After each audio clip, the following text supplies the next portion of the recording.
இன்று பொறுமைய நிகழ்ச்சியிலே இப்போது சமாந்தரமாக நடைபெற்று கொண்டிருக்கக்கூடிய கள நிலவரம் பற்றி பேசப் போகின்றோம். இம்முறை டிட்வா புயல் கூடுதலாக பாதிப்படைத்தது எமது பெருந்தோட்ட பகுதியை, மலையக மக்களினுடைய வாழ்வியலை. எனவே அது சார்ந்து தனது வாழ்க்கையையும் அது சார்ந்த சமூக செயற்பாட்டையும் சிவில் செயற்பாடுகளையும் சரிவர சட்டத்தின் ஊடாக தனது வாழ்வியலாக கொண்டு சென்று இருந்திருக்கக்கூடிய சட்டத்தரணி சமூக செயற்பாட்டாளர் பாலச்சந்திரன் கௌதமன் அவர்கள் இன்று வருகை தந்திருக்கின்றார்கள். அவர்களை நாங்கள் வருக என்று வரவேற்று நிகழ்ச்சிக்குள் செல்கிறோம். வணக்கம் கௌதமன் அவர்களே. வணக்கம். உண்மையாகவே பாதிக்கப்பட்ட பகுதி இன்னும் சரிவர இனம் காணப்படவில்லை நிவாரணத்திற்கு என்கின்ற ஒரு குற்றச்சாட்டு பரவலாக பேசப்பட்டு கொண்டிருக்கிறது. மக்களிடையே அது இல்லாமல் இருந்தாலும் கூட அதிகாரிகள் தொடர்ந்து இதை கூறிக்கொண்டிருக்கிறார்கள். இந்த விடயப்பரப்பை நீங்கள் எப்படி பார்க்கிறீர்கள்? அதாவது இந்த அனர்த்தம் சாதாரணமாக வருகின்ற வெள்ளம் போல் அன்றி பெரிய ஒரு சூறாவளியுடன் சேர்ந்து வந்ததன் காரணமாக சரியாக இதன் எவ்வளவு பாரதூரமான பாதிப்பு ஏற்பட்டிருக்கின்றது என்பது குறித்து சரியாக அளவீடு செய்வதில் சில தாமதங்கள் இருக்கின்றதை ஒழிய, நிவாரண என்று வரும் பொழுது அந்த நிவாரணம் சேர வேண்டிய அனைத்து தரப்பினரையும் தற்பொழுது சென்று சேர்ந்திருக்கின்றது என்று தான் கூற வேண்டும். அதனால் நான் அர்த்தப்படுத்தவில்லை இவர்களுக்கு எல்லா விடயங்களும் தங்களுடைய வாழ்க்கையை மீள்கட்டி எழுப்புவதற்கான எல்லாம் நடந்துவிட்டதென்றல்ல. ஆனால் நீங்கள் இவ்வாறான ஒரு பேரிடரை பார்க்கும் பொழுது மீட்பு பணி, பிறகு ஒரு நிவாரணம் காலம், அதற்கு பிறகு அவர்களுக்கு புனர்வாழ்வு அளிக்க ரீஹபிலிட்டேஷன் பீரியட்னு சொல்வார்கள், அந்த ஒரு காலப்பகுதி, அதன் பின்னர் மீள்கட்டுமானம் அது சமாந்தரமாக நடைபெறும். அப்போ இந்த ஒரு தொடர்பில் இந்த நிவாரணம், உடனடி நிவாரணம், அவர்களுக்கு உணவினை வழங்குவது, அவர்களுக்கு பாதுகாப்பான இடத்தினை வழங்குவது, இந்த மாதிரியான உடனடி தேவைகள் தற்பொழுது சென்று அடைய வேண்டியவர்களை சென்றடைந்திருப்பதாகத்தான் நாங்கள் கருதுகின்றோம். குறிப்பான பாதிப்பு இந்த டிட்வா சூறாவளியினால், அது எப்படி தான் பெயர் வைத்தார்களோ தெரியவில்லை, டிட்வா வாட்டி எடுத்திருக்கிறது, அப்படி தான் பேர் எழுதியிருக்கிறாங்க. சரி, அப்போ இந்த டிட்வா சூறாவளி தெற்கிலிருந்து கரையோர பிரதேசமாக கடந்து சென்றதனால் எப்போதும் புயலினுடைய புள்ளி சிறிதாக இருந்தாலும் அது விரிந்து வான்பரப்பிலே பெரிய ஒரு விட்டத்தை உருவாக்கிவிடும். அவை முகில்களால், மழை சார்ந்த முகில்களால் சென்று அடையும். இதில் பாதிக்கப்பட்டது சிகரங்கள் தான். ஏனென்றால் அந்த மழை போய், அந்த முகில்கள் போய் எங்கெல்லாம் மலைகள் சிகரங்கள் இருக்கிறதோ அங்கே, குறிப்பாக கொங்கலி என்று சொல்லப்படுகின்ற நாங்கள் சொல்லுவோம் சூரியகாந்த பகுதியிலிருந்து, ரத்தபுரைக்கு பின்பகுதி தென் மாகாணத்திலிருந்து, அதுக்கு அடுத்தது நாங்கள் பார்த்தோம் என்று சொன்னால் பதுளை மாவட்டத்தை பொறுத்த மட்டிலே நமனுக்குள்ள, மறுபக்கம் படுல் சீமை, இவை அனைத்தும் கிழக்கு பக்கம் பார்க்கக்கூடிய மலை பிரதேசங்கள் தான் கூடுதலான நாங்கள் சொல்ல மண் சரிவுக்கும் வெள்ளப்பெருக்கும் அதிகமாக கொடுத்துருக்காங்க. மத்திய பக்கத்தில் இருப்பது ஓரளவு தப்பித்திருந்தாலும் கூட இப்போது சொல்கிறார்கள் அடுத்து மழை வரும்போது அந்த பகுதியும் மிகவும் பாரதூரமான பின்விளைவுகளுக்கு முகம் கொடுக்கலாம் என்று. ஆகவே நாங்கள் சொல்வோம் இந்த அனர்த்தத்தை, இந்த பேரிடரின் பின் செயற்பாடுகள் என்று சொல்லப்படுகின்ற சொல்லியிருக்கிறது. அதாவது ஆஃப்டர் டிசாஸ்டர் பிளானிங் என்று.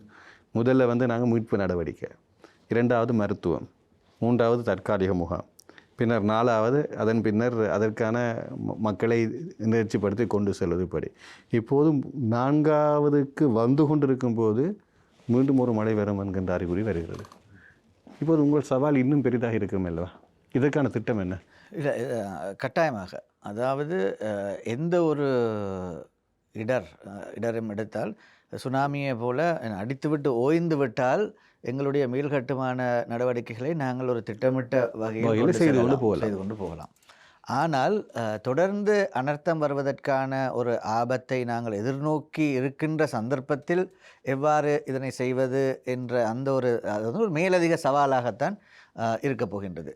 இப்போ முகாம்களில் உங்களுக்கு தெரியும், வெள்ளம் வந்த இடங்கள், வெள்ளம் வற்றிய பின் அவர்கள் தங்களுடைய வாழ்க்கைக்கு மீண்டு செல்கின்ற ஒரு தன்மை இருக்கின்ற அதே நேரத்தில் கிட்டத்தட்ட 1,00,000 பேர் போல முகாம்களில் இருக்கின்றார்கள். தற்காலிக முகாம்களில், இடைத்தங்கல் முகாம்கள் அல்ல, தற்காலிக முகாம்கள். இவர்களில் பலருக்கு தங்களுடைய வீடுகளுக்கு செல்வதற்கான வாய்ப்புகள் இருக்கின்றன. என்பிஆர்ஓ அந்த கட்டிட ஆராய்ச்சி நிறுவனம் வந்து அதற்கான உத்தரவாதத்தை அளித்தால், அவ்வாறு அளிக்க முடியாதவர்களும் இருக்கின்றார்கள். அப்போ இந்த கட்டத்தில் இருக்கின்ற இவர்கள் ஒவ்வொரு நாளும் மழை பெய்யுமா? இப்போ தற்பொழுது நீங்கள் சொன்ன அந்த மடுல் சீமா அந்த பிரதேசங்களே எடுத்துக்கொண்டால், அது ஸ்ப்ரிங் வேலி அந்த அந்த அந்த தோட்டப்பிரிவுகளை எடுத்துக்கொண்டால், பதுளை மாவட்டத்தில் உங்களுக்கு நீங்கள் அறிந்திருப்பீர்கள், அந்த பிரதேச செயலாளர் பிரிவில் இருக்கின்ற அனைத்து மாவட்டத்தில் மையாங்கனையில் இருக்கின்ற ஒரு சில பாடசாலைகள் தவிர அந்த மாவட்டத்தில் எல்லா பாடசாலைகளையும் தொடர்ந்து மூடி வைப்பதற்காக தான் திட்டமிட்டிருக்கின்றார்கள். 18 உசிதமான ஒன்றுன்னு தான் நினைக்கிறேன். ஏனென்றால் முயற்சி செய்து பார்த்தார்கள், சென்று கதைத்து பார்த்தார்கள் அந்த முகாம்களில் இருப்பவர்களுடன். ஆனால் ஒரு ஆபத்தை எதிர்நோக்கி இருக்கின்ற தருவாயில் அவர்களை மீண்டும் அந்த இடங்களுக்கு, அதுவும் குறிப்பாக ஸ்ப்ரிங் வேலியெல்லாம் நீங்கள் போய் பார்த்தீர்கள் என்றால் தெரியும், என்ன நீரூற்றுகள் இன்னும் என்ன வந்து கொண்டு இருக்கு அந்த பகுதியை ஓடிக்கொண்டு. ஆனால் உண்மையிலே இது மீறிய பேத்த இந்த பாதிப்பு ஏற்படும் போது கூட கூறியிருந்தார்கள், இந்த கட்டட ஆய்வு நிர்வாகம் இங்கே கட்டடம் கட்டக்கூடாதுன்னு சொல்லப்பட்ட இடங்கள் தான் குறிப்பாக இந்த பாதிப்புகளுக்கு கூடுதலாக முகம் கொடுத்திருக்கிறது. இம்முறையும் அவ்வகையான சில சொற்கள் வந்தவன், அதாவது அதிகாரிகள் சொல்லியிருந்தார்கள் சில இடங்களிலே கட்டப்படக்கூடாதுன்னு சொல்லப்பட்டிருந்தாலும் மக்கள் அது சார்ந்த இடங்களிலே கட்டியிருக்கிறார்கள், வீடு கட்டியிருக்கிறார்கள். இப்போது மாத்தளை மாவட்டத்தில் அளவதுகோடு போன்ற இடங்கள் இதில் பெருமளவில் பாதிப்படைஞ்சிருக்கிறது கட்டப்படக்கூடாத இடம். அதை எப்படி உண்மையாக உரித்து கொடுத்தார்கள்ன்றது இன்னும் தேட இல்லை, இன்னும் பார்த்து கொண்டிருக்கிறார்கள். அதே நேரத்தில் கம்மடுவையில் வந்து ஒரு கம்மடுவை தமிழ் மகா வித்தியாலயம் முழுதாக அழிந்துட்டுது. அந்த கூகுள் மேப்பில் பார்த்துட்டு இப்போ பார்த்தா ஒன்றும் இல்லை.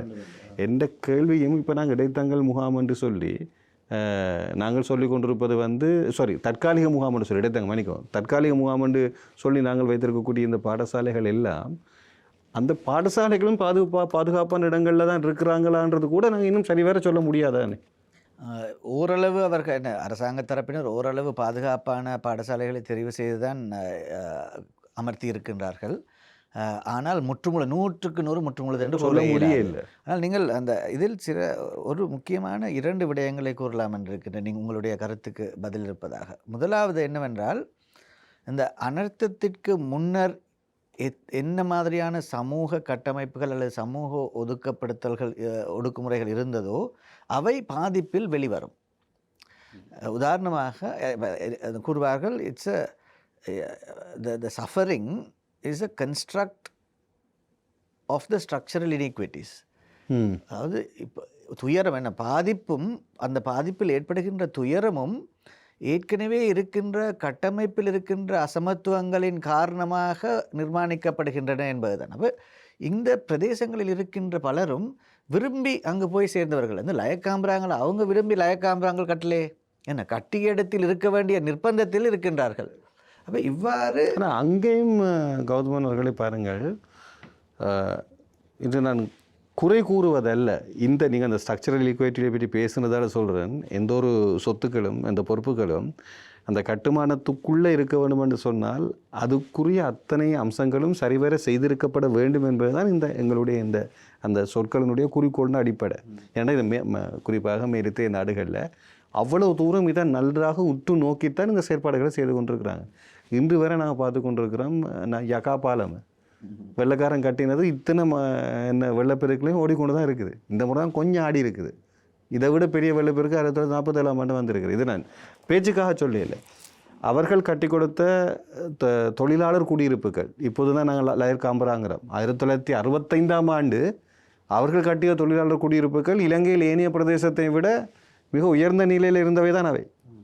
ஏன்னா அதை அப்படியே பராமரிக்காமல் விட்டு தான் இப்போ நாங்கள் வந்திருக்கிறோம். ஆகவே அன்று தேயிலை பெருந்தோட்ட தொழிலுக்கு சென்ற எம்மவர்கள் மிகவும் பெருமதி வாய்ந்தவர்களாக கருதப்பட்ட காலம். ஆனால் தொடர்ந்தும் அவ்வகையாக இருந்ததனால் நாங்கள் வீழ்ச்சிட்டு இருக்கிறோம். இதுதானே அதானே உண்மையான காலப்போக்கின் பிரதிபலிப்பு. அப்படி பார்க்கும்போது அவை நான் எனது அனுபவத்திலே ஒரு குறைந்தபட்சம் அந்த அந்த அந்த தோட்டமாக இருந்தால் தோட்டத்துக்கு போகும் வீதிகள் கூட தோட்டம் அப்போ மண்ணில் இருக்கணும்னு தான் மண்ணுக்கு மேலே தாரை போட்டு வச்சுருப்பினோம். ஆனால் குடியிருப்புகளை நாங்கள் பார்த்தா அங்கால ஒரு கல் இருக்கக்கூடிய பகுதியில் தான் குடியிருப்புகள் இருக்குது.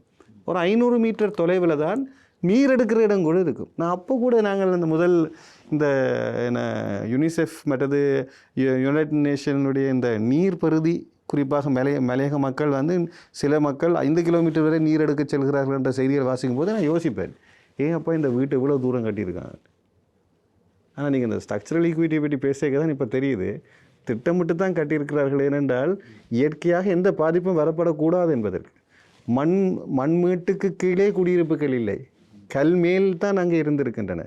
ஆனால் பிற்காலத்திலே வந்த கட்டுமானங்கள் தான் நீங்கள் சொல்லுவது போன்று இப்படியான சூழல் வரும்போது தான் ஏன் இந்த கட்டுமானங்கள் இப்படி கட்டினார்கள் தேட வேண்டியிருக்கு. இதுதான் பெரும் பாதிப்புக்கு உட்படுத்தப்பட்டிருக்கு. நான் இல்லைன்னு சொல்லல, 1-2 இருக்கலாம். இருக்கின்றன. என்னென்றால் நீங்கள் அந்த முதலாவது நீங்கள் கூறிய கருத்துக்கு ஒரு மேலதிகமாக ஒரு விடயத்தையும் சேர்த்துவிட்டு நான் இந்த விடயத்துக்கு வருகின்றேன். தற்பொழுது பாதிக்கப்பட்ட இடங்களை பார்த்தால் பதுளை மாவட்டத்தை பொறுத்தவரை, நுவரெலியாவின் சில பகுதிகளை பொறுத்தவரையில் NBRO அனுமதி அளித்த இடங்கள் சிலவற்றில் பாதிப்புகள் இருக்கின்றன. NBRO வேண்டாம் என்று கூறிய இடங்களில் பாதிப்புகள் இல்லாமல் இருக்கின்ற தன்மையும் இருக்கின்றது. அப்போ இது வந்து என்ன, நாங்கள் விஞ்ஞானபூர்வமாக இதனை அணுகினாலும் எங்களுக்கு சில பிரச்சனைகள் இருக்கின்றன. ஒன்று. இரண்டாவது, நீங்கள் இப்பொழுது கூறிய கருத்து அடிப்படையாக பார்த்தால் ஒரு காலத்திலும் மக்களுடைய தொழிலாளர்களுடைய பாதுகாப்பை கருதி இந்த குடியேற்றங்கள் அமைக்கப்படவில்லை. முதலில் தேயிலை செடி, அந்த செடி எங்கே ஒழுங்காக வளரும், அதை பராமரிப்பதற்கு என்னென்ன மாதிரியாக செய்ய வேண்டும், அவற்றை செய்ததற்கு பிறகு அங்கு வேலை செய்பவர்களை இப்பொழுது நாங்கள் எங்கே குடியமர்த்துவது என்ற அடிப்படையில் தான் ஆங்கிலேய காலத்திலும் அதற்கு பின்னரான காலங்களிலும் நடைபெற்றதே. வெறுமனே தோட்ட தொழில் மாத்திரமல்ல, இலங்கையினுடைய வீதி தண்டவாள போக்குவரத்து எல்லாமே அப்படித்தான் நடந்தது. பல விதங்களிலும் அதை வருமானம் தான். அப்போ அவ்வாறு செய்கின்ற பொழுது ஏற்படுத்தப்பட்ட குடியேற்றங்களாகத்தான் இவை இருந்தன. அப்போ அவ்வாறு செய்கின்ற அந்த குடியேற்றங்கள் வந்து தொடர்ந்து அப்படியே இருக்க வேண்டுமா என்ற ஒரு காரணம் என்ன, அதை மாற்றி அமைத்திருக்க வேண்டும் தானே ஒன்று. இன்னொன்று, சர்வதேச மட்டத்தில், அதாவது பூகோள ரீதியில் காலநிலையில் ஒரு பாரிய மாற்றம் ஏற்பட்டிருக்கின்றது. அப்போ அதற்கு முகம் கொடுக்கின்ற விதத்தில் இப்போ ஸ்ப்ரிங்வேலி எடுத்துக்கிட்டிங்கன்னா இப்போ 150 வருஷமாக அங்கே தான் இருக்கிறாங்க.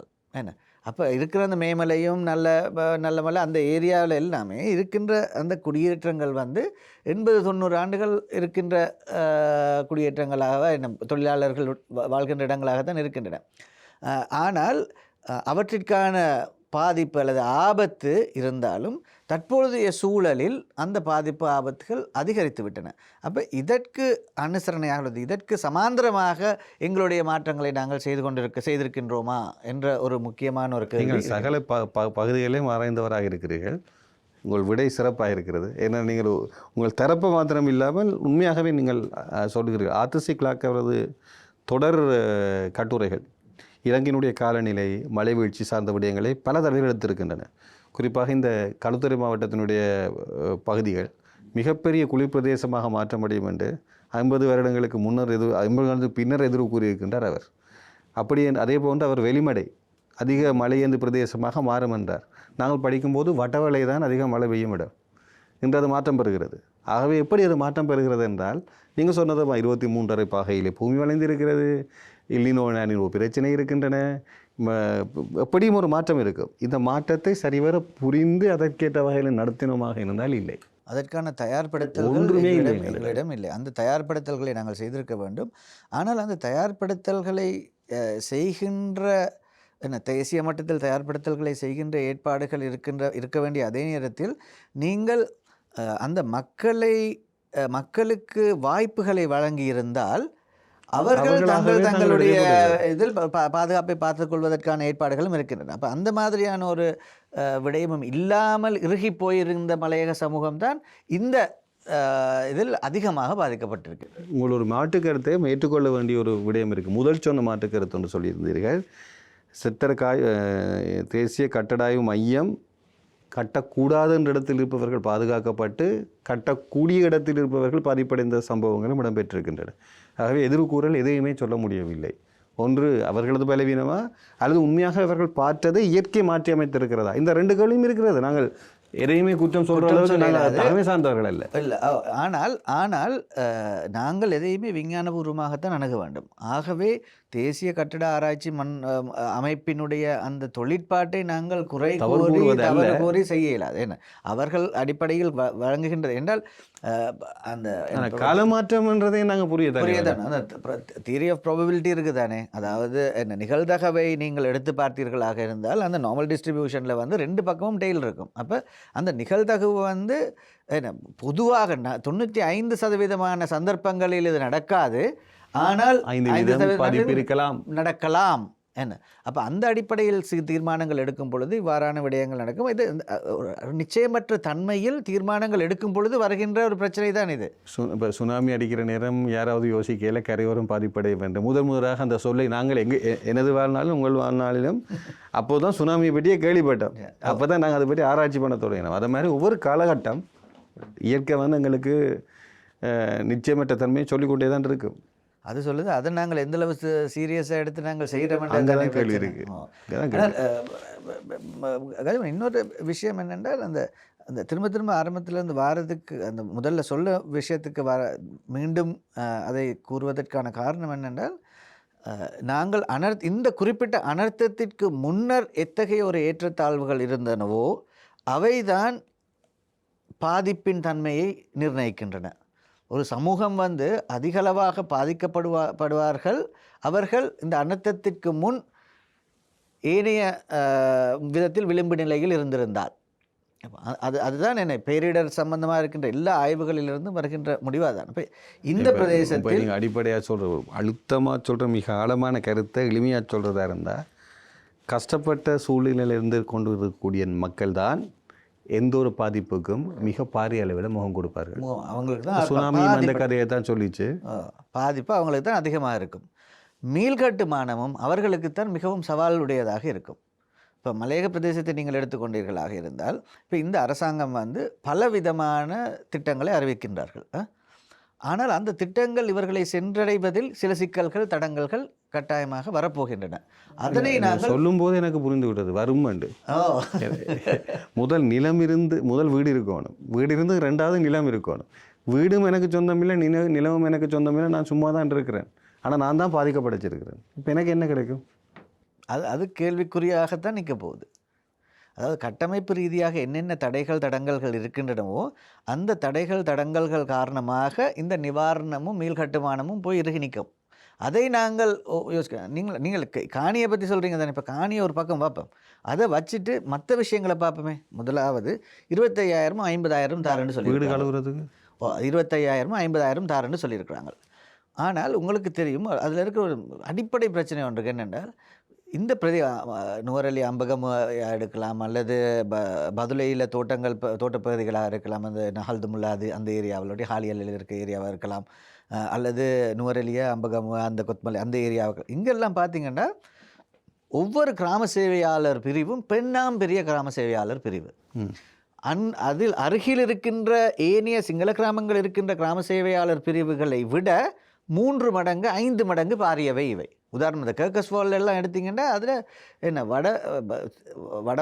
ஏனைய மாகாணங்களில் இருக்கின்ற பிரதேச செயலாளர் பிரிவில் இருக்கின்ற அளவான சனத்தொகை ஒரு கிராம சேவையாளர் பிரிவில் கூட இருக்கும். அதை விட கூடன்னு சொல்லலாம். இருக்கலாம். நீங்கள் ஒரு பகுதியிலிருந்து மறுபகுதிக்கு போகிறதுக்கு ஒரு நாள் வரை செல்ல முடியாத இடங்களும் இருக்கின்றன என்பதையும் இந்த இடத்துல நாங்கள் பதிவு செய்யலாம். சரி, அப்போ இந்த 25,000 வந்து 25,000 கொடுக்கணும் தானே. 25,000 அந்த ஃபார்ம் எடுத்து பார்த்தீங்கன்னா அதில் 3 பேர் சைன் பண்ணணும். அதுக்கு பிறகு தான் அது பிரதேச சபைக்கு பிரதேச செயலாளருக்கு போகும். அப்போ அதில் கிராம சேவகர் ஒருத்தர் இன்றைக்கு துவங்கினாரண்டா ஃபார்ம் நிரப்புறதுக்கு அவர் அந்த குடும்பங்கள் அனைத்துக்கும் ஃபார்ம் நிரப்பி முடிக்கவே 1 மாதத்துக்கு மேலே ஆகும். என்ன அப்போ அதாவது அடிப்படையில் அந்த ஒரு ஏனென்றால் இல்லை அதை விட இன்னொரு கேள்வி இருக்கிறது கௌதமன். இப்போ நான் ஒரு தொழிலாளர் குடியிருப்பில் இருக்கிறேன், லைன்காராமில் இருக்கிறேன். இப்போ அதில் வெள்ளம் வந்துருச்சு, வெள்ளத்தை கழுவணுமென்னு நான் கேட்குறதுக்கு எனக்கு உரிமை இருக்கா? இப்போ லைன் காம்பரான்றது இப்போ ஒரு அந்த அது வந்து ஒரு பலத்த கலந்துரையாடலின் பின்னர் அதனை செவிமடுத்து இந்த அரசாங்கம் திட்டத்தை முன்வைத்திருக்கின்றார்கள். அதாவது 25,000 காசு அந்த சுத்தம் செய்வதற்கான காசு பெறுவதற்கோ அல்லது வீட்டில் இருக்கின்ற உபகரணங்கள் தொடர்பாக இருந்தால் 50,000 இவற்றிற்கு காணி உறுத்து தேவையில்லை, காணி உறுத்து கேட்க தேவையில்லை என்ற ஒரு சுற்ற நிறுவத்தை வழங்கியிருக்கின்றார்கள். ஆனால் நான் என்ன கூறுகின்றேன்னா, அவ்வாறான ஒரு செயற்பாடு இருந்தாலும் அதனை நடைமுறையில் செய்வதற்கு இருக்கின்ற ஒரு மாத காலம் எடுக்கும் அந்த பகுதி மக்கள், அந்த பகுதி கிராம சேவையாளர் இருப்பார். அதுவும் சில பாராபட்சமாக இருக்கிறது. ஏனென்றால் சுதந்திரம் வழங்கிய காலத்திலிருந்து இந்த தோட்ட தொழிலாளர்களுடைய நலன்புரி சேவைகள் என்பது அந்த தோட்ட முகாமை அல்லது தோட்ட கம்பெனிகளின் பொறுப்பாக வைத்திருந்தார்களே ஒழிய அரசு இவர்களுடைய நலன்புரி சேவைகளை தன்னுடைய பொறுப்பாக கருதவில்லை.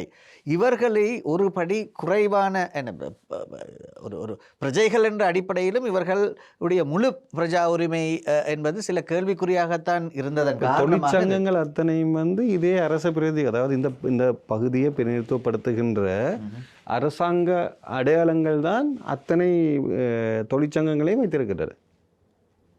அதாவது உண்மை. இது தொழிலாளர் காங்கிரஸ், தேசிய காங்கிரஸ் எல்லாமே அந்த அரசியல்வாதிகள் அவர்கள் தானே மத்திய அரசை பிரதித்துவப்படுத்துகிறாங்க. அமைச்சரா தோட்ட உட்கட்டமைப்பு அமைச்சென்றும் ஒன்று இருக்கிறது. அதுவும் அந்த பகுதியாக்களை தான் நீண்ட காலம் வச்சிருக்கிறாங்க. கஜமன், அதாவது நீங்கள் கூறுவதில் ஓரளவான ஒரு உண்மை இருக்கின்றது. ஏனென்றால் பொறுப்புமிக்க அமைச்சர் பதவிகளில் எங்களுடைய பிரதிநிதிகள் இருந்திருக்கின்றார்கள். என்ன, ஒரு சில வருடங்களில் பல வருடங்களாக இருந்திருக்கிறார்கள். அதில் ஆகவே அவர்கள் இதைவிட இன்னும் தரமாக செய்திருக்க வேண்டும் என்ற ஒரு கருத்து இருக்கின்றது. ஆனால் அது ஒரு என்ன ஒரு பாதி காரணம்தான். பாதி காரணம் என்று கூட அது ஒரு 20% காரணம்தான். 80% காரணம் இந்த மலையக பிரஜைகள் பூர்ணமான பிரஜைகள், இலங்கை பிரஜைகளாக அங்கீகரிக்கப்பட்டு அவர்களை இந்த தேசிய பிரவாகத்தில் உள்வாங்குவதற்கு இருக்கின்ற ஏனைய தடைகள். நீங்கள் ஒரு அமைச்சர் பற்றி கூறுகின்றீர்கள், மீதி இருந்த 54 அமைச்சர்களும் பெரும்பான்மையின அமைச்சர்களாகத்தான் இருந்தார்கள். அவர்களுக்கு இந்த பொறுப்பு இல்லையா? இல்லை, என்னட்டையும் கேள்வி இருக்குது. அதாவது கொட்டகாலையில் 200 வருஷம் இருந்து தோட்ட தொழிலாக இருந்தவர் ஒரு தனி சிறிய காணியை வச்சு ஒன்றும் செய்ய முடியல. ஆனால் இங்கே இருந்த வந்தாக்கள் சிறு தோட்ட உரிமையாளர்களாக இருந்து அதே கோட்டக்கலையில் தோட்டம் செய்துக்கிட்டு இருக்கிறாங்க. நாங்கள் என்னுடைய பல கேள்வி இந்த கேட்க தானே வேணும். மற்ற பக்கம் இன்னும் ஒன்று இருக்குது. அப்போ தொழில் இல்லையேண்டு இருக்கிற ஆக்களை வேறு இடங்களை கொண்டு போய் மகாவலி வலயத்துக்குள்ள அமர்த்தி அவர்களை விவசாயம் செய்ய வச்சு இன்றைக்கு அவங்களுக்கு நிலம் கொடுத்து வீடும் கொடுத்து இந்த ஒரு கோடிக்கணக்கில் காசும் கொடுக்குறாங்க வெள்ளத்தால் பாதிக்கப்படுறதுக்கு. அதாவது வெள்ளத்தால் பாதிக்கப்பட்டதால கொடுக்காதன்னு சொல்ல இல்லை, அத்தனை பேருக்கும் கொடுக்கப்பட வேண்டும். ஆனால் ஒரு நாட்டினுடைய பொருளாதாரத்தின் முதுகெலும்பாக உழைத்திருக்கிறார்கள் அவர்கள். 200 வருடம் ஒரே இடத்தில் இருந்திருக்கிறார்கள். நான் புலியாவன்னு சொல்லலையே. சரி, 200 வருஷத்தை விடுங்க. அதாவது முத்தரிப்புத்துறையிலேருந்து இறங்கி 10 வருஷம் நடந்திருக்காங்கன்னு பார்ப்போமே, 190 வருஷமாக இருந்திருக்கிறாங்க. 5 சந்ததியாக அது ஒரே இடத்துல இருந்திருக்காங்க. அவர்களை பாதுகாப்பான இடத்துல பார்க்க வைக்கிறதுக்கு நான் சொல்கிறேன் என்னென்ன தொழில் புரியுங்க அங்கே பாதுகாக்க வைக்கிறதுக்கு இருக்க வேண்டிய கடமை எங்களுக்கு இருக்கு இல்லையா? கட்டாயம் இருக்குது, நிச்சயமாக இருக்கின்றது. அந்த ஏற்பாடுகளை, அதாவது அந்த மலையக பிரதிநிதிகள் மலையக அரசியல் கட்சிகளை குறை கூறுவது என்பது மிகவும் இலகுவாக பலரும் எடுக்கின்ற ஒரு நிலைப்பாடு. மற்றவர்கள் தப்பிப்பதற்கும் அல்ல, மற்றவர்கள் தப்பிப்பதற்காகத்தான். அந்த அரசியலை நாங்கள் விளங்கிக் கொண்டு எங்களுடைய இந்த பிரச்சனை இலங்கை தொழிலாளர் காங்கிரஸோ தமிழ் முற்போக்கு கூட்டணியோ அல்லது என்பிபியோ அந்த ஒரு அணுகுமுறையாக நாங்கள் இல்லாமல், எங்களுடைய மலையக பிரதிநிதிகள் அந்த அணுகுமுறையாக இல்லாமல், மலையக மக்கள், இலங்கை அரசு, இந்த இரண்டுக்கும் இடையான, இந்த சமூகத்திற்கும் இந்த அரசிற்கும் இடையான தொடர்பை எவ்வாறு நாங்கள் கட்டியெழுப்புவது என்பதை பற்றி தான் நாங்கள் யோசிக்க வேண்டும். அந்த அணுகுமுறை தான் நாங்கள் எடுக்க வேண்டும். நாங்கள் அடுத்த பிரச்சனைக்கு வருவோம். நான் அந்த நிவாரணம் சம்பந்தமாக இப்பொழுது கதைத்து கொண்டிருப்பதனால் கூறுகின்ற இன்னொரு விஷயம் என்னென்றால், இப்போ 25-50 பற்றி அதில் இருக்கிற பிரச்சனைகளை பற்றி நாங்கள் காய்ச்சிருந்தானே. இப்போ அடுத்தது அரசாங்கம் தெளிவாக அறிவித்திருக்கின்றார்கள், பயிர் சேதம் என்றால் உங்களுக்கு நாங்கள் நட்டையீடு ஒன்று வழங்குவோம், கால்நடை சேதம் என்றால் உங்களுக்கு நட்டையீடு வழங்குவோம், சிறு தொழில், கைத்தொழில் அல்லது வியாபாரம் உங்களுக்கு சேதமடைந்திருந்தால் அதற்கான இழப்பீடுகளையும் வழங்குவோம் என்று. ஆனால் உங்களுக்கு தெரியும், தோட்டப்பகுதிகளில் காய்கறி தோட்டம் வைத்திருப்பவர்களோ அல்லது கால்நடைகள் அநேகமாக பதிவு இருக்கின்றன, சிறு கைத்தொழிலோ என்ன கொச்சிக்கா பேக்கெட் போடுறாங்க, ரெண்டு அவர்கள் அப்படி வேலை செய்ய முடியாது சட்டப்படி. ரெண்டு டெய்லர், ரெண்டு மிஷினை வச்சு டெய்லரிங் செய்கிறாங்க. ஏன்னா இந்த மாதிரியான சிறு கைத்தொழில் வேலைகள் நிறைய இருக்குது. அது இல்லாமல் சைக்கிள் திருத்துறது, மோட்டார் சைக்கிள் திருத்துறது, கராஜ் அது ஒரு பகுதி வச்சுருக்கிறாங்க, சிறு வியாபாரங்கள் வச்சுருக்கிறாங்க. என்ன இப்போ இந்த மாதிரியான பல கைத்தொழில்கள் எல்லாம் இருக்கின்றன. இவை ஒன்றும் பதிவு செய்யப்பட்டவை இல்லை. ஆனால் அவர்கள் குறிப்பிட்ட, இலங்கை அரசாங்கம் குறிப்பிட்ட அந்த இழப்பீடுகள் எல்லாம் போனோன்னு கேட்குற முதல் கேள்வி என்ன? பதிவு. அதை அத்தாட்சிப்படுத்துவதற்கான அப்போ அரசாங்கம் அறிவித்திருக்கின்ற இந்த நிவாரண, இப்போ ஒரு குடும்பம் இப்போ நீங்கள் பட்டாவத்தியோ, நீங்கள் மடில் சீமெல்லாம் சொன்னீங்க, ஸ்ப்ரிங் வேலி, இங்கெல்லாம் இருக்கிறவங்க தங்களுடைய வாழ்க்கையை இந்த அனர்த்தத்தின் பின், பேரிடரின் பின்னர் மீள கட்டி எழுப்புவதற்கு அரசாங்கம் உதவி அளிக்கிறது. ஆனால் அந்த அரசாங்கம் கொடுக்கின்ற உதவியை பெற்றுக்கொள்வது இவர்களுக்கு சிக்கல்களும் சவால்களும் இருக்கின்றன, மிகப்பெரிய சவால்கள் இருக்கின்றன. அப்ப அந்த சவால்கள், இன்னொரு சவாலும் இப்போ நீங்கள் சொல்லே கதை, கிராம சேவருக்கு 1 மாதம் போகுமெண்டா, அப்போ இவர் ஒரு வியாபார பதிவு செய்கிறதுன்னு சொன்னால் நான் நினைக்கல அதுவும் இலகுவான ஒரு காரியம். இப்போ இருக்கிற சட்டத்தின்படி வியாபார பதிவு செய்ய இயலாது.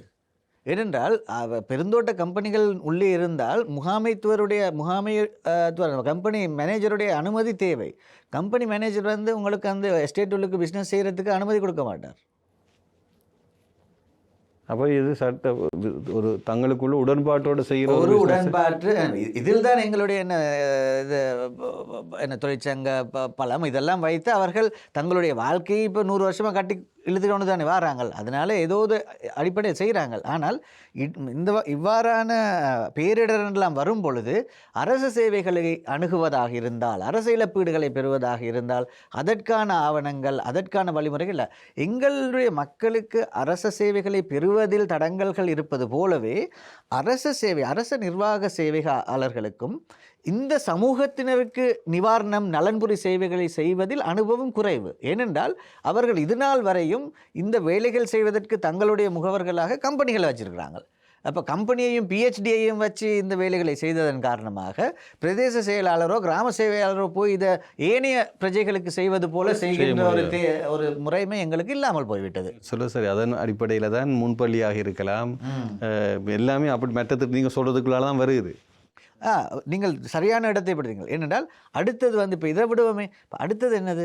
எங்களுடைய அடிப்படை உட்கட்டுமானங்கள், இன்ஃப்ராஸ்ட்ரக்சர். இப்போ இன்ஃப்ராஸ்ட்ரக்சரில் எல்லா ரோடுகள், பாதிக்கப்பட்ட எல்லா ரோடுகளோட துல்லியமான ஒரு தரவு அசஸ்மெண்ட் இல்லை. ஆனால் பாதிக்கப்பட்ட ரோடுகளோட தரவு RDA கிட்ட இருக்குது, PRDA provincial rural road development authority இருக்குது. ஆனால் இவர்கள் 2 பேருக்கும் இல்லை. இவற்றுக்கு இப்போ நிதி ஒதுக்கப்படும். இந்த பாதிட்டில் 18ஆம் தேதி நிதி ஒதுக்கப்படும். ஆனால் இவர்கள் 2 பேரிடமும் இல்லாத பல நூற்றுக்கணக்கான கிலோமீட்டர் இருக்கு, தோட்ட உள்ளுக்குள்ள இருக்கு. அது யாரோட கணக்குலையும் வராது, கம்பெனி கணக்கில் தான் இருக்கு. கம்பெனி தான் செய்யணும். ஆனால் கம்பெனி செய்யுமா? கம்பெனி செப்பனிடவுமா? அதற்காக தானே தோட்ட உட்கட்டமைப்பு அமைச்சர் உருவாக்கி கொஞ்சம் கொஞ்சமாக அதை செய்து கொண்டிருந்தார்கள். அதில் தான் எங்களுடைய அரசியல்வாதிகள் கொஞ்சம் ஃபைட் பண்ணி அதில் சில நன்மைகளை பெறுவதற்காக ரோடுகள் போடுறது அதெல்லாம் செய்தாங்க. அதில் தான் இந்த நெவிடா என்ற புதிய அதிகார சபையெல்லாம் உருவாக்கி அந்த செயல்பாடுகளை சர்வதேச ரீதியில் நிதி உதவிகளும் பெற்று பல செயல்பாடுகள் செய்தோம். ஆனால் இந்த பேரிடரின் பின்னர் பெரிய பாதிப்பு, அதற்கு நான் நினைக்கல அதற்கான வலிமை இருக்கும். எந்த கம்பெனி இதை இப்போ செய்ய போகிறாங்க? கம்பெனியை மட்டும் நீங்கள் செய்ய விட்டீர்களாக. இதில் என்ன பிரச்சனை என்றால், இந்த தோட்டப்பகுதிகளில் தொழிலாளர்கள் மட்டுமல்ல, இந்த தோட்டப்பகுதிகளில் தற்பொழுது வாழ்பவர்களில் பாதிக்கு மேற்பட்டவர்கள் அந்த தோட்டங்களில் வேலை செய்பவர்கள் அல்ல, அவர்கள் இந்த நாட்டு பிரஜைகள். ஆனால் தற்பொழுது இருக்கின்ற அந்த சட்ட நிர்வாக முறைமையின் காரணமாக அவர்களுக்கான சேவைகளையும் நாங்கள் செய்யாமல் தோட்டங்கள் செய்யட்டும் என்று விட்டுவிட்டு இருக்கின்ற ஒரு தன்மை தான் இருக்கின்றது. அப்போ அந்த முன்பள்ளிகள் பல பாதிக்கப்பட்டிருக்கின்றன. எஸ்டேட் மெடிக்கல் சென்டர்ஸ் இருக்குது தானே, அவையும் எந்த சுகாதார அமைச்சுக்கு கீழே வரல தானே, தனியாக தான் வருது. அவை 1972ஆம் ஆண்டுக்கு பிறகு வந்த படி நிறைய பாலங்கள் அங்கே உள்ளுக்குடையப்பட்டிருக்கின்றன. படிக்கட்டுகள் உங்களுக்கு பிரதேசம் தெரியும் தானே, பிரதேசம் போகிறதுக்கான அந்த படிக்கட்டுகள் சில எல்லாம் நீர் இப்போ வளங்கள் ஏற்பாடுகள். இப்போ இவற்றையெல்லாம் திருத்துவதாக இருந்தால் இவை தேசிய அந்த திட்டத்தில் தேசிய மீள்கட்டுமான திட்டத்தில் வருவதற்கான வாய்ப்புகள் குறைவு. ஏனென்றால் எங்களுடைய ஒரு நிலைப்பாடு, திரைசேரியின் நிலைப்பாடு இருக்கின்றது, தனியார் துறைக்கு சொந்தமான இடத்தில் நாங்கள் முதலீடு செய்வதில்லை என்றது.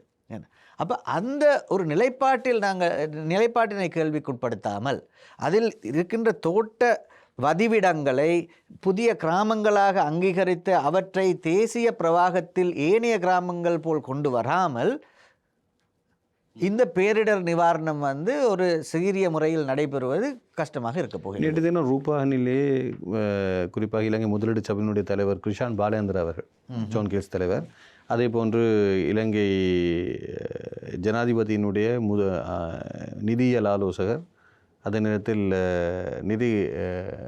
குறிப்பாக இலங்கையினுடைய நிதி அமைச்சின் செயலாளர் மூவருமாக பேசியிருந்த போது இந்த கணிப்பீடுகள் நடைபெறுவது என்றும் இதற்கான நிதி ஒதுக்கங்கள் நேரடியாகவே செய்யப்பட்டிருக்கிறது. அதாவது சாதாரணமான ஒரு சிறு இந்த போக்குவரத்து சாதனம் கூட, ஒரு சின்ன மோட்டார் பைக் படுதடைஞ்சால் கூட அதை கூட கணக்கில் எடுப்பதற்கான செயற்பாடுகள் நடைபெற்று முடிய போகுதுன்னு சொல்கிறாங்க. இப்போ நாங்கள் எப்படி பார்க்குறோம்னு சொன்னால், இந்த சொத்து பெரிய அந்த இதுக்குள்ளே ஒரு சாப்பாட்டுக்குள்ளே பூசணிக்காய் மறைக்கிற மாதிரி ஒன்று தான். ஒரு ஏரியாவே இங்கே நாங்கள் பார்க்க இல்லை. என்ன விஷயத்தை கவுண்ட் பண்ணுறோம். ஏன்னா அந்த ஏரியாவுக்குள்ளே போகிறதுல சட்ட சிக்கல் இருக்குது. அதான் நீங்கள் சொல்லிட்டு இருக்கிறீங்க. எக்கச்சக்கமான கண்ட்ரவர்சிஸ் இருக்குது. இதை உடைக்கிறதுக்கு சிவில் சமூகமாக இப்போ நீங்கள் நீண்ட காலமாக இதிலேயே எனக்கு தெரிஞ்சு நீங்கள் மட்டுமல்ல, மலையகத்தில் எக்கச்சக்கமான சிவில் சமூகங்கள் அந்த மக்களினுடைய உரிமைக்காக மிக பாரிய அளவில் போராடுறாங்க. இந்த அடிப்படையில் இந்த போராட்டத்தில் ஏதாவது பயன் இருக்கா? இனி வர நேரத்தில் எப்படி நீங்கள் போராடணும்?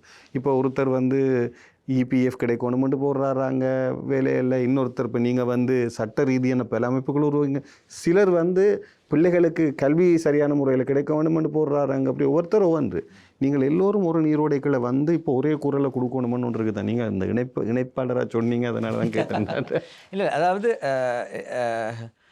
ஒரு சமூகம் என்றால் அந்த சமூகத்தில் பல்வேறு வகையான பிரச்சனைகள் இருக்கும். அப்போ அந்த பல்வேறு வகையான பிரச்சனைகளை சார்ந்து வேலை செய்ய பல்வேறு அமைப்புகள் இருக்கும். அது ஆனால் நீங்கள் கூறுவது போல காலப்பகுதிகளில் அனைவருடைய அவதானமும் ஒரு சில இடங்களில் ஒரு சில விடயம் தொடர்பாக குவிக்க வேண்டிய ஒரு தேவைப்பாடு.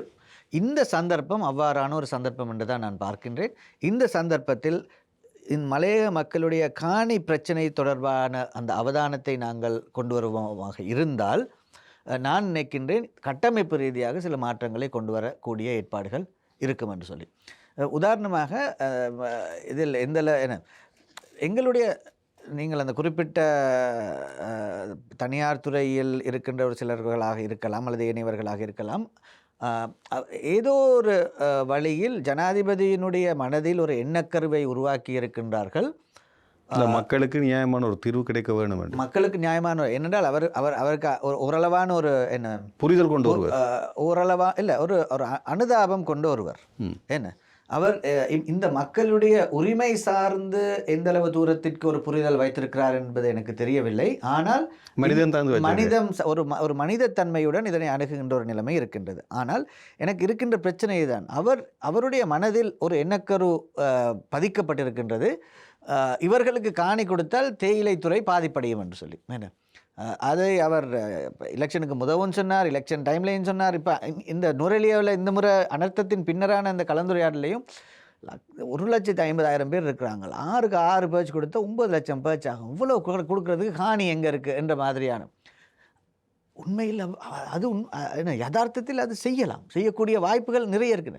ஒரு சில தோட்டங்களில் அந்த ஸ்ப்ரிங் வேலி மாதிரி ஒரு சில தோட்டங்களில் அங்கு இருப்பவர்களுக்கு காணியை அதே தோட்டத்தில் பெற்றுக் கொடுப்பதில் சில சிக்கல்கள் இருக்கலாம். ஆனால் எல்லோருக்கும் அந்த பிரச்சனை இல்லை தானே. பொதுவாக இலங்கையில் இருக்கின்ற 2 லட்சம் ஹெக்டேருக்கு மேலே இருக்கின்ற இந்த பெருந்தோட்டத்துறையை எடுத்து பார்த்தீர்களாக இருந்தால் இந்த அங்கு வசிக்கின்ற அனைத்து நபர்களுக்கும் நீங்கள் 6% 10% கொடுத்தாலும் வெறும் 3% காணிதான் எங்களுக்கு தேவையாக. சொல்வதற்கு உசிதமாக இன்னொரு பக்கம் சொன்னால், இலங்கையிலே கைவிடப்பட்ட தேயிலை தோட்டங்கள் இருக்கக்கூடிய மாவட்டமாக கண்டியை பார்க்கலாம்.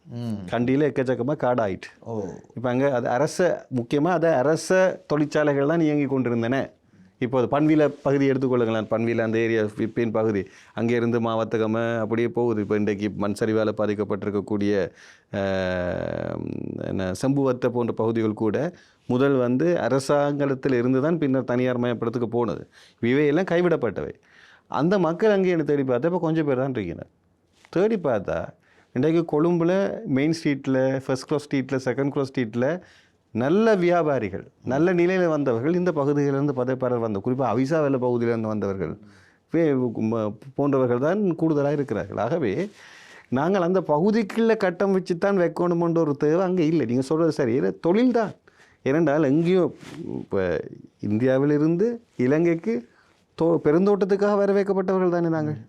அப்படி என்றால் இங்கே தேவையானது நாங்கள் சொல்ல போனால் இந்த ப்ரொஃபஷனலிசம் தான் இங்கே தேவையே தவிர வேறு ஒன்றும் இல்லை. ஆகவே மக்களுக்கான தீர்வு கிடைக்குமா இருந்தால் இல்லை. இந்த கதையில் எனக்கு இன்னொரு கேள்வி கதை முதலே சொன்னேன். எங்கேயோ இருக்கிற ஒரு ஆளுக்கு விவசாயம் செய்கிறதுக்கு எங்கேயோ இருக்கிற ஒரு வேலையத்துக்கு கொண்டு இடமும் கொடுத்து வீடும் கொடுத்து இன்றைக்கு வாழ வைக்க முடியுமென்றது ஒரு போக்கு இருந்திருக்கிறது தானே. இப்போ இதைத்தான் நான் சொல்ல வரேன். மனசு தான் ஐயா இல்லை, நீங்கள் என்ன நினைக்கிறீங்களோ தெரியல. மனசு தான் எமது மக்களுக்கு அதை கொடுக்கறதுக்கான மனசு. அந்த மனசு விருப்பம் வரணும் என்ன. அப்போ இரண்டு காரணிகளை நாங்கள் சொல்லுவோம். வரலாற்று ரீதியாக பார்த்தால் இந்த சமூகம் முதல்ல பிரஜா உரிமைக்கு தான் அடிபட்டாங்க. பிரஜா உரிமைக்கு அடிபட்டு அரசியல் உரிமைகளை கொஞ்சம் பெற்று இப்போ தான் இந்த 2000க்கு பிறகு தான் அவங்க கொஞ்சம் எழும்பி நின்று தங்களுடைய உரிமைகளுக்காக கோரிக்கை விடுக்கிறாங்க. அப்போ அந்த அடிப்படையில் பார்த்தால் கொஞ்சம் லேட்டாக தான் இவங்க அந்த கோரிக்கைகளுக்கு உரிமை கோரிக்கை எல்லாம் முன்வைக்கிறாங்க. அப்போ அந்த கோரிக்கைகளுடைய அதில் அப்பையிலிருந்து தான் என்ன இந்த மாதிரியான இவைகள் அந்த குரல்கள் எல்லாம் கொஞ்சம் மேலெலும்பி வருகின்றது. அதனால தான் இந்த காணி பிரச்சனை இப்போ கொஞ்சம் உக்கிரமடையுதே ஒழிய 20 வருஷத்துக்கு முதவே அது உக்கிரமடையாமல் இப்போ உக்கிரமடைவதற்கான காரணம் ஏனென்றால் இந்த சமூகம் ஒரு வளர்ச்சி பெற்று இப்போ அதை விட இப்போ நீங்கள் சொல்லி கொண்டு இருக்க கவலையாக இருக்குது கௌதமன் அவர்கள். இப்போ நாங்கள் இப்போ கூட மையப்படுத்தப்பட்ட தேயிலை என்கின்ற பெருந்தோட்டத்தை பேசுகிறோம். ரப்பர் அதை விட மோசமாகவே சேர்த்துட்டு அதை விட மோசமான நிலைமையில தான் ரப்பர் இருக்குது. இப்போ குருநாகலை மாவட்டத்தில் இருக்கிற தமிழ் மக்கள் யாருன்னு கேட்குற நிலையில தான் இருக்கிறோம். இருக்கிறாங்க கேகாலையில், நிறைய பேர் கழுத்துறையில், ரத்னபுரையில். அப்போ இவையெல்லாம் அங்கே இவைய வாழ்க்கை என்ன காலி மாத்திரை எல்லாம் இருக்கும். இதில் என்னென்றால் எந்த ஒரு சமூகமும் என்ன ஒரு ஒரு ஒரு ஒரு மாற்றமடைந்து கொண்டு தான் இருக்கும். என்ன அவங்களுடைய கல்வி, அவங்களுடைய பொருளாதார வளர்ச்சி இவையெல்லாம் அடிப்படையாக வைத்து மாற்றமடைந்து கொண்டு தான் இருக்கும். அந்த சமூக அசைவியக்கத்துக்கு நீங்கள் விடணும். அது தனி மனித சமூக அசைவியக்கம். அவங்க கொழும்புக்கு வேலை செய்வாங்க, அவங்க விருப்பமண்டா இந்தியாவுக்கும் போவாங்க, அவங்க விருப்பமண்டா வெளிநாடும் போவாங்க. அது அவங்களுடைய அசைவியக்கம். ஆனால் நாங்கள் ஒரு சமூகத்தை பார்க்கும் பொழுது அந்த சமூகத்தின் ஒட்டுமொத்த இருப்பு தொடர்பாக எத்தகைய ஒரு கோரிக்கைகளை முன்வைப்பது, அவர்களுடைய வாழ்வாதாரம் தற்பொழுது எங்கு இருக்கின்றது, அந்த வாழ்வாதாரத்தை பற்றி அவர்கள் எவ்வாறு மேலே வருவது, இவை பற்றி தான் நாங்கள் சிந்திக்க வேண்டியிருக்கின்றது.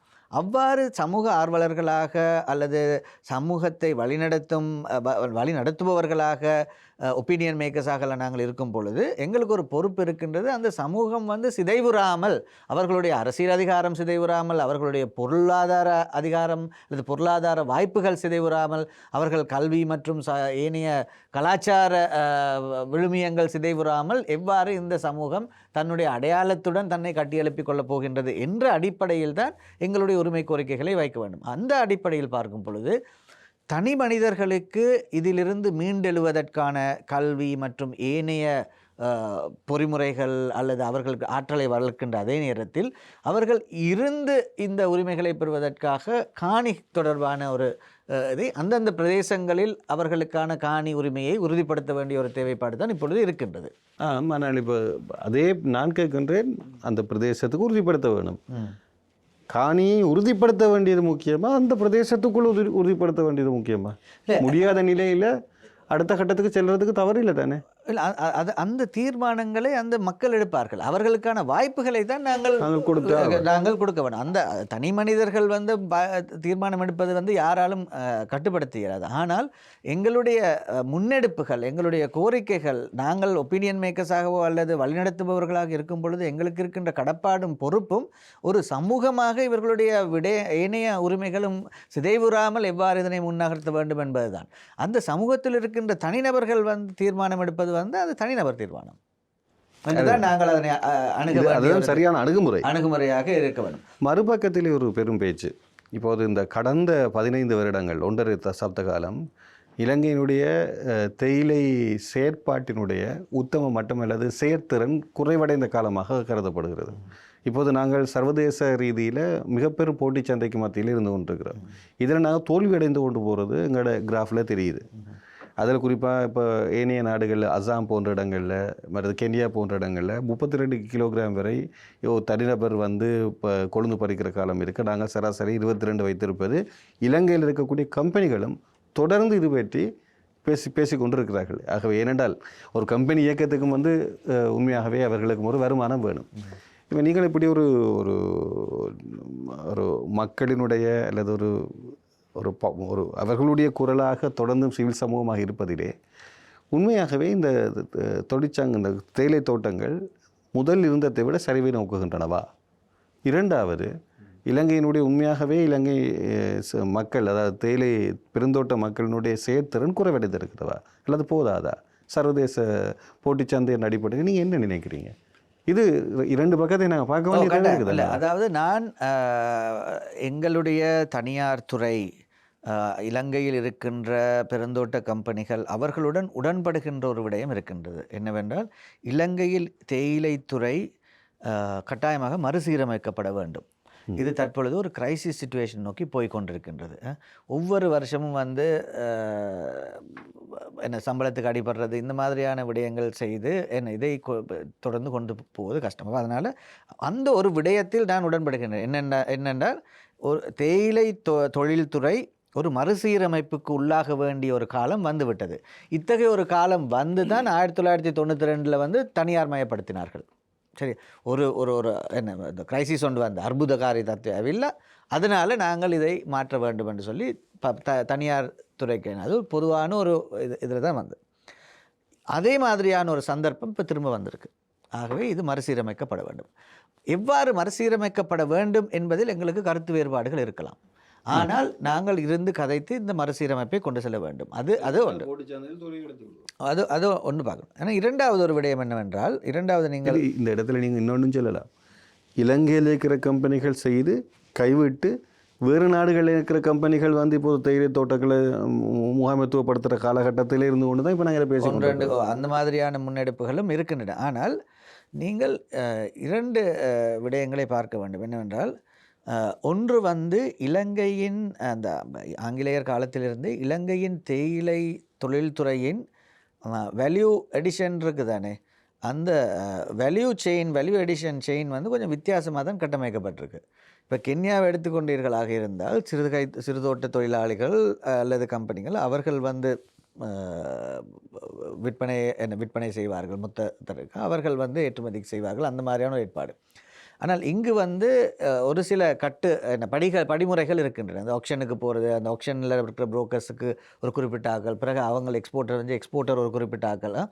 அப்போ இதில் எந்த இடத்தில் அந்த அதிகளவான பெறுமதி அதிகரிக்கப்படுகின்றது அல்லது லாபம் எந்த இடத்தில் வைத்து கூட எந்த இடத்தில் லாபத்தை அவர்கள் சேர்க்கின்றார்கள் என்பதில் தான் இலங்கையின் அந்த தனியார் துறையின் என்ன சொல்கிறது தந்திரமோ அல்லது தனியார் துறையின் திறமை அடங்கி இருக்கின்றது. ஏனென்றால் ஏற்றுமதியாளர்கள் அவர்களும் ஃபேக்ட்ரி அந்த இது எஸ்டேட் நடத்துகிறவர்களும் கிட்டத்தட்ட என்ன ஒரு தரப்பினர் ஒரு நிறைய என்ன சொல்கிறது நிறைய ஒருமைப்பாடு இருக்கின்றது. இவை இரண்டையும் இரண்டுக்கும் யார் சொந்தக்காரர்களாக இருக்கின்றார்கள் என்று இந்த பெனிஃபிஷரி ஓனர்ஷிப் லிஸ்டெல்லாம் வந்த உடனே அது எங்களுக்கு இன்னும் தெளிவாக தெரிய வரும். அப்படி இருக்கும் பொழுது இந்த லாபம் வந்து எந்த இடத்தில் அதிகமாக காட்டப்படுகின்றது என்ற ஒரு விடயம் இருக்கிறது. இப்போ அதில் வந்து நாங்கள் சில கலந்துரையாடல்களை மேற்கொள்ள வேண்டி இருக்கும். ஆனால் இதிலிருந்து எங்களால் மீள இயலுமா? இப்போ என்ன செய்யணும் என்ற அது ஒரு முக்கியமான கேள்வியாக இருக்குது தானே. இப்போ எங்களுடைய தேயிலை துறையை நீங்கள் பார்த்தீர்களாக இருந்தால் 75% ஏற்றுமதி வந்து சிறு உடைமையாளர்களிடமிருந்து தான் வருகின்றது. கிட்டத்தட்ட 5 லட்சம் 4 லட்சம் பேர் வந்து சிறு தோட்ட உடைமையாளர்களாக இருக்கின்றார்கள். அவர்களிடம் இருந்து வருகின்ற தேயிலை தான் எங்களுடைய ஏற்றுமதியில் 75%. அவர்களிடம் இருக்கின்ற நிலத்தின் அளவு வந்து 40%க்கும் குறைவு. 60% பெருந்தோட்டம். ஆனால் பெருந்தோட்டம் கொடுக்கிறது வந்து 25% தான் ஏற்றுமதிக்கு அவர்கள் வழங்குகின்றார். அப்படின்னா வீக். ஏன்னா அப்படியானால் அப்போ அதை அறிந்து கொண்ட பெருந்தோட்டத்துறை அந்த பெருந்தோட்ட கம்பெனிகள் என்ன செய்கிறாங்க, தங்களுடைய தொழிலாளர்களை குறைத்து அவர்களை அவுட்க்ரோவர் மாடலுக்கு மாற்றுறாங்க. என்ன அவுட்க்ரோவர் மாடல் என்னது? சிறுதோட்ட உடைமையாளர்களாக ஒரு முறைசாரா விதத்தில் அவர்களை சிறுதோட்ட உடைமையாளர்களாக வைத்திருக்கின்ற ஒரு அவுட்க்ரோவர் மாடல் ஒரு சிஸ்டத்தை தான் பின்பற்றி. அறமற்ற தானே. அது அறமற்ற விடயம். இப்போ அதனால தான் நாங்கள் சொல்கிறோம். அப்போ ரைட், அப்போ அதை நாங்கள் இருந்து கதைப்போம். இப்போ கிரைசிஸுக்கு வருதுன்னு நீங்களும் சொல்கிறீங்க, நாங்களும் சொல்கிறோம். அப்போ இருந்து ஒரு அறமான ஒரு சரியான முறையில் அனைவருடைய நலனும் பாதுகாக்கப்படுகின்ற தேயிலை துறையின் நலனும் பாதுகாக்கப்படுகின்ற வகையில் நாங்கள் செய்வோம். அவ்வாறு செய்தால் எங்களுடைய அந்த உற்பத்தி திறன் பற்றிய பிரச்சனைக்கு வந்து நாங்கள் தீர்வு காணக்கூடிய மாதிரி இருக்கும் என்பது இன்னொரு முக்கியமான விஷயம். உங்களுக்கு தெரியும், நீங்களும் பொருளாதாரம் படித்திருக்கின்றீர்கள். என்ன productivity is not depend only on labour. அதாவது என்ன தொழிலாளிகள் மட்டுமல்ல, நீங்கள் என்ன நேரத்துக்கு உரம் கொடுக்கின்றீர்களா, அதற்கு தேவையான அந்த கேபிட்டல் வந்து எந்த அளவு தூரத்துக்கு நீங்கள் அதில் ஈடுபடுத்தி இருக்கின்றீர்கள், ரீப்ளான் செய்திருக்கின்றீர்களா, நீங்கள் என்ன தனியார் மயப்படுத்தும் பொழுது கிடைத்த அதே டீ புஷஸை வச்சு இன்னும் உறிஞ்சு கொண்டிருந்தால் அப்போ அதை வந்து எந்த அளவு தூரத்துக்கு நீங்கள் தொடர்ச்சியாக புதுப்பித்து கொண்டிருக்கின்றீர்கள். இவ்வாறான விடயங்களை செய்யாமல் இல்லை இதில் உற்பத்தி திறனை கூட்டணும், என்ன பட்ஸ் என்ன தேயிலை கொழுந்து கூடணும் என்றால் அது வராது. அப்போ இருக்கிற தேயிலையை தான் நீங்கள் பிக்கலாமே ஒழிய நீ 25 கிலோ பீ 32 கிலோ பீனா இருக்கிற தேயிலை தானே அந்த மலையில் போய் பிக்கலாம். இந்த செயற்பாடுகளை நடைமுறைப்படுத்துவதற்கும் சமாந்தரப்படுத்துவதற்கும் தான் 92ஆம் ஆண்டுக்கு முற்பட்ட பகுதியிலிருந்து தேயிலை ஆராய்ச்சி மைய நிறுவனங்கள் உருவாக்கப்பட்டு அவை ஒவ்வொரு தோட்டங்களாக பரிசீலிக்கப்பட்டு மாற்று அமைப்பு முறை கொண்டு வர வேண்டிய பல கட்டுப்பாடுகள் ஒரு காலகட்டத்தில் ஆரம்பித்தது. ஆனால் சத்தியமாக கேள்விப்படையில் அதுக்கு பிறகு அவை எந்த காத்திரமான முறையில் ஒவ்வொரு இடங்களையும் பயிரப்பட்டது மாதிரி நீங்கள் சொன்னீர்கள். அந்த என்ன ஆண்டர்பிரினர்ஷிப் என்று சொல்லப்படுற முயற்சியாண்மையினுடைய அடிப்படையே தீர்மானிக்கும் சக்தி. திட்டமிடலும் தீர்மானமும் தான் முகாமைத்துவத்தினுடைய அதிமுக்கிய காரணம். அதாவது நாங்கள் இங்கே கருப்பொருளாக வைக்க வேண்டியது எங்கள் லாபம். லாபத்திலிருந்து அத்தனை பேருக்கும் நன்மை. அது செய்பவனாக இருக்கலாம், செய்யப்படுபவனாக இருக்கலாம். உலகினுடைய பெரும் நாடுகள் பெரும் லாபம் எடுத்து மக்களை செல்வச் செழிப்பாக வைத்திருக்கிறார்கள். அப்படி என்றால் யாரோட கையில் அது இருக்குது? திட்டமிடப்படுற கையிலான் இருக்குது. அழகாக அதாவது நீங்கள் சொல்ல நான் போடும் ஒவ்வொரு கேள்விக்கும் உங்கள் பதிலில் இருந்து நீங்கள் மிக நுட்பமான விடயத்தாரீங்க. தொழிலாளர்களுக்கு அந்த அழுத்தத்தை போட்டு பிரயோசனம் இல்லை. தொழிலாளருக்கு மட்டும் அழுத்தத்தை போட்டு பிரயோசனம் இல்லை. அப்படின்னா எப்படி அதை செய்ய வேணும்? தொழிலாளத்துக்கு போடுங்கோ, இப்படி நீங்கள் செய்கிறீங்கன்னா இப்படி கிடைக்கும் என்று சொல்லி போடுங்க. ஏனைய அதாவது ஒரு மூலதனம் தன்னுடைய பங்கை சரியாக செய்துவிட்டு தொழிலாளிகளிடம் கேட்டால் வேறு. ஆனால் மூலதனம் வந்து என்ன இவங்கள் தனியார் மயப்படுத்தியதன் பின்னர் அந்த தோட்டத் தொழில் துறையை பாதுகாப்பாக வைத்திருக்காமல் என்ன அதனை என்ன மிகவும் ஒரு மோசமான நிலைக்கு இட்டு சென்று கொண்டு இல்லை இதில் லாபம் கூட வரணும், தொழிலாளருடைய வினைத்திறனும் அதிகரிக்க வேண்டும் என்று எதிர்பார்ப்பதில் தான் இங்கு பிரச்சனை இருக்கின்றது. அப்போ இவற்றை எவ்வாறு அனுசரித்து நாங்கள் செய்வது என்பது தொடர்பாக இந்த அனர்த்தத்தை அடிப்படையாக வைத்து, அனர்த்தம் வந்து இப்போ எங்களுக்கு எல்லாரையும் என்ன விழிப்பூட்ட வச்சிருக்கு தானே, அப்போ இதை அடிப்படையாக வச்சு நாங்கள் இருந்து கதைக்க வேண்டிய ஒரு முக்கியமான இந்த அனர்த்தத்தில் இருந்து மீண்டெழுவதற்கு காணி முக்கியம். அந்த காணியை பெறுவதாக இருந்தால் தொழிலாளர்கள், அரசாங்கம், கம்பெனிகள் இருந்து கதைத்து தான் நாங்கள் இது ஒரு தீர்வுக்கு வர வேண்டும். இதனால் பெருந்தோட்டங்கள் பாதிப்படையவில்லையா? நான் கேட்கின்றேன், பெருந்தோட்ட முதலீடுகள் அதாவது தேயிலை பாதிப்படையவில்லையா இந்த ஆதரத்தில்? இல்லை, பெருந்தோட்டங்களில் உள்ளே இருக்கின்ற உட்கட்டுமானங்கள் இன்ஃப்ராஸ்ட்ரக்சர் பாதிப்பு அடைந்திருக்கின்றன. பெருந்தோட்டத்தில் இருக்கின்ற தேயிலை செடிகள், மண் சரிவு காரணமாக இருக்கின்ற சில தேயிலை செடிகள் பாதிப்புகள் என்று இருக்கின்றன. தற்காலிகமாக நேரத்துக்கு கொழுந்து பறிக்காமல் அந்த சிறு பாதிப்பு அதெல்லாம் நாங்கள் கடந்து வரலாம். அதாவது எங்களால் கடந்து விட முடியாத அல்லது சரியாக்க முடியாத பெரிய பாதிப்புகள் என்று இந்த தொழில்துறைக்கு இந்த முறை வரவில்லை. ஆனால் கட்டாயமாக ஒரு சில முதலீடுகள் உடன்பாடுகள் இருக்க வேண்டும். அந்த உடன்பாடுகள் இருந்தால் நாங்கள் மீண்டெழலாம். அருமையான ஒரு நேர்காணல். போதாது, நாங்கள் இப்போதுதான் இந்த உண்மையாகவே இந்த அடிப்படையினுடைய விளிம்பை பார்த்துருக்கின்றோம். இதற்குள் பல படிமுறைகள் இருக்கின்றன. கௌதமன் அவர்களே உங்களை விடுவதாக இல்லை. அட்வொகேட்டாக இன்னும் தொடர்ந்து இது சார்ந்த விடயங்களை கொஞ்சம் ஆழ்ந்து நோக்கி கொஞ்சம் உங்கள் புதையல் எடுக்க காத்திருக்கு. ஆனால் அடிப்படையிலே இந்த நிவாரணங்கள், பேரிடர், இதனால் ஏற்படக்கூடிய பாதிப்புகள், இதனுடைய பார்வை என்ன என்கின்ற ஒரு வெளிப்படையான ஒரு ஒரு ஒரு ஒரு வடிவத்தை நாங்கள் ஓரளவு பேசியிருக்கின்றோம். இந்த ஒரு மணி நேரத்தில் அது பேசியிருக்கின்றோம். மிக்க நன்றி உங்களுடைய நேரத்திற்கு. எது இல்லையோ எமது மக்கள் இதிலிருந்து, இந்த பேரிடரிலிருந்தாவது அவர்களுக்கான ஏதாவது ஒரு வழி பிறப்பதற்கு நாங்கள் ஏதாவது ஒரு செயற்பாட்டை செய்ய வேண்டும். அதற்கு நீங்கள் நிச்சயமாக உங்கள் தொடர்ந்து பணியாற்றி கொண்டிருப்பவர்கள் தொடர்ந்து பணியாற்றுவீர்கள். அதற்கான சுமூகமான ஒரு தீர்வு அரசிடமிருந்து கிடைக்க நாங்கள் எதிர்பார்க்கின்றோம். அட்வொகேட்டாகவும் அதனை வழிமொழிகிறது. கட்டாயமாக. ஏனென்றால் தனியார் துறையில் இருப்பவர்கள் தான் ரீபில்ட் ஸ்ரீலங்கா குழுவில் எல்லாம் இருக்கின்றார்கள் இப்போது.